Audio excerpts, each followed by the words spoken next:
Hello everyone, welcome to my channel. I hope everyone is having a wonderful day. Before starting the video, please go ahead and hit the subscribe button. And give this video a like up.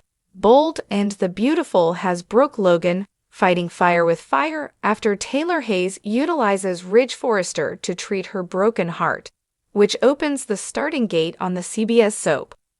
While Brooke has a tough time buying what Taylor is selling, she doesn't waste any time marking her territory. But B&B spoilers suggest a twist waits in the wings for Taylor, Brooke, and the man they both love.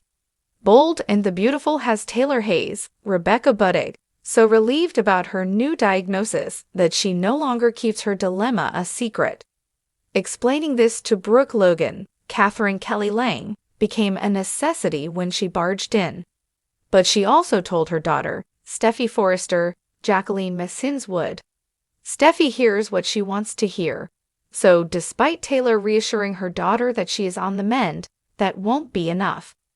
Steffi likely sees her father as a permanent fix for her mother, which probably means interference on Bold and Beautiful. So this also suggests that she's about to break her word about having no intent on playing matchmaker. That said, the Forrester daughter likely becomes a force to be reckoned with for Brooke Logan, as she tries to hold on to her destiny with the dressmaker. This week on B&B, Brooke Logan delivered Ridge Forrester, Thorsten K., a light reprimand for his healing session with Taylor Hayes. But instead of her claws emerging, as in past battles, Brooke tries to do one better than Taylor. Her strategy this time around seems to be fighting fire with fire on the Bold and the Beautiful. But what Ridge and Taylor shared on Steffi's living room floor resulted in something deep and spiritual. Instead, Brooke attempts to conjure up her man's animal magnetism with success.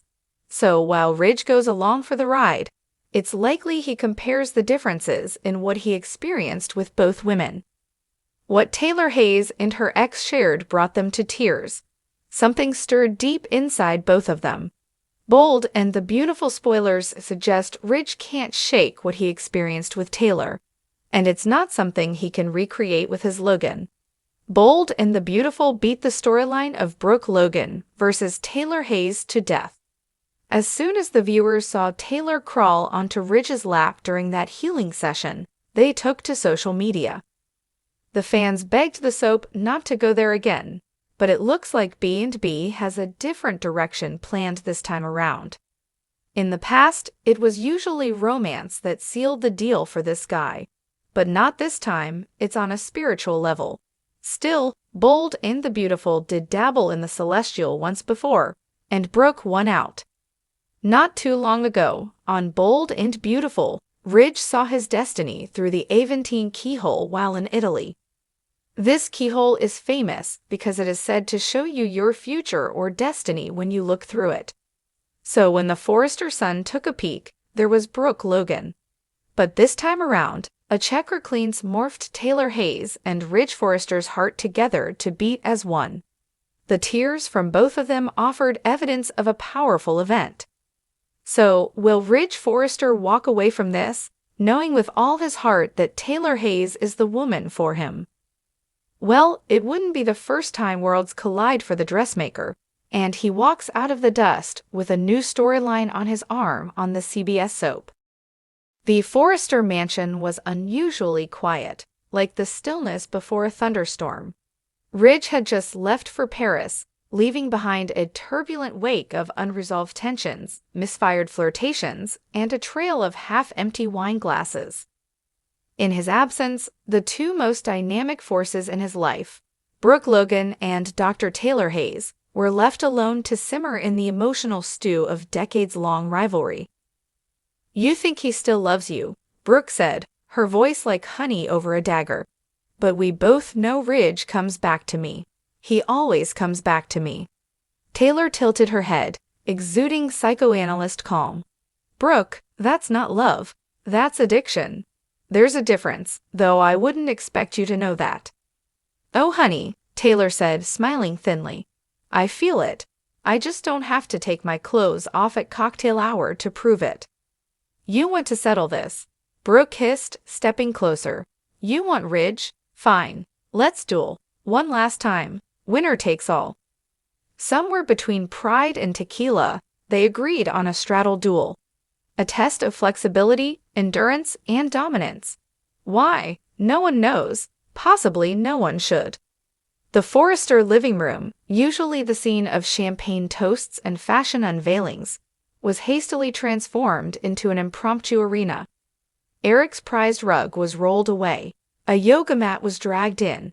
Carter stopped by briefly, took one look, and silently turned around. Even Donna refused to intervene. She simply grabbed her mimosa and mumbled, "Not again." Brooke dropped into a straddle, her legs extended to an alarming 180-degree angle.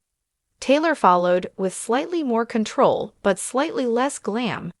They locked eyes across the mat, both determined to outflex the other. Taylor countered by twisting into a side straddle, then lifting one leg into a vertical extension. This is what raising 3 kids and chasing trauma patients looks like. Somehow, the duel evolved, no longer just a contest of physical prowess but of psychological warfare. They began straddling couches, verbal terrain, and even moral high ground. "I straddled the line between ethics and desire when I let you back into my family," Taylor retorted. "And look how that turned out." They stood on opposite ends of a metaphorical seesaw, balancing grievances like gymnasts with grudges. Memories of past weddings, slaps, and poolside confrontations hovered like ghosts.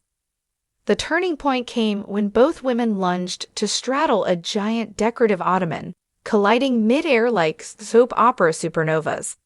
They froze, awkwardly balanced, one leg each over the edge, bodies wobbling like jello in high heels. For a moment, they stared at each other in disbelief. Brooke's hair was tangled in Taylor's earrings. Taylor's heel was lodged in the upholstery. They both collapsed sideways, laughing, moaning, groaning, not in triumph, but in sheer exhaustion. "You know," Taylor said, sprawled on the floor, "this might be the dumbest thing we've ever done." Brooke rolled over, her mascara slightly smudged, which is saying something. Remember the mud wrestling incident at the Forrester estate picnic. Later, seated on opposite ends of the sofa, legs still sore, egos slightly bruised, they sipped tea like aging warriors recounting their greatest battles. "You know," Brooke mused, "if we ever combined our energy, not to fight over Ridge, but to take over Forrester, we'd be unstoppable." In the following days, strange things began happening at Forrester Creations. Brooke and Taylor co-hosted a wellness retreat for staff that included straddle yoga, group therapy, and mimosas. Ridge returned to find his office turned into a mindfulness den, and his chair replaced by a beanbag. No one could explain why the conference room had a trampoline. He stood in the hallway, watching Brooke and Taylor lead a breathing exercise together, and muttered, "What the hell happened while I was gone?"